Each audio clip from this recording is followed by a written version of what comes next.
Today is December 8th, 2010. I'm David K. Williams Jr., but you can call me Dave. Solamente Dave. It's day 21 of the BlueCarp video experiment, and I still don't have any idea what I'm doing. You have probably heard by now that the President and the GOP have reached a compromise regarding tax cuts and unemployment benefits. Now, this is a great example of how compromise in D.C. always works. See, the Republicans got what they want, an extension of tax cuts that otherwise would have expired, and the president got what he wanted, 13 more months of unemployment benefits that will cost $56 billion. Now, the net result of this compromise? More debt.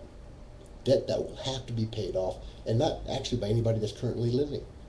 It'll be paid off by our unborn grandchildren, and that is immoral, and that is the necessary consequence of just about every compromise in D.C. Democratic Senator Frank Lautenberg from New Jersey had an interesting take on the compromise. He's against it. He's against extending these tax cuts. He said, quote, "Because of a good business career, I made some money, and the last thing I need is a tax cut. I'd rather have a strong country than a tax cut. That's my gift to my kids. That's my gift to my country." Methinks Frank doesn't quite grasp the concept of a gift. One voluntarily chooses to give a gift. One does not threaten someone with jail if they don't contribute money towards a project, towards a gift. And make no mistake, taxes are a threat. If you don't pay them, somebody eventually is going to come to your door with a gun and put you in jail.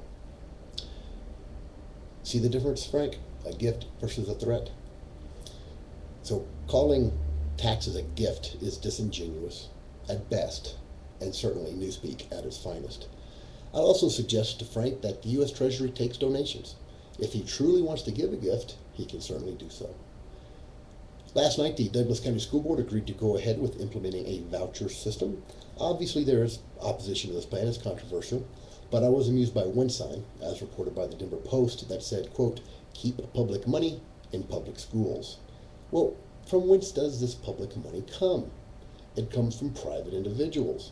So before it becomes public, it is private. Progressive statists tend to leave out that step, don't they? Olympic skier Lindsey Vonn makes about $6 million a year in endorsements. Sounds pretty good, right? But not compared to how much Maria Sharapova gets. Sharapova, the tennis player, gets $24.5 million a year. That's just not fair. I propose that the progressive statist solution be implemented and the government take $9 million from Maria and give it to Lindsey, thereby assuring that each has $15 million in a fair and equitable redistribution. This for the common good, of course. Today is December 8th, 2010. I'm Dave Williams.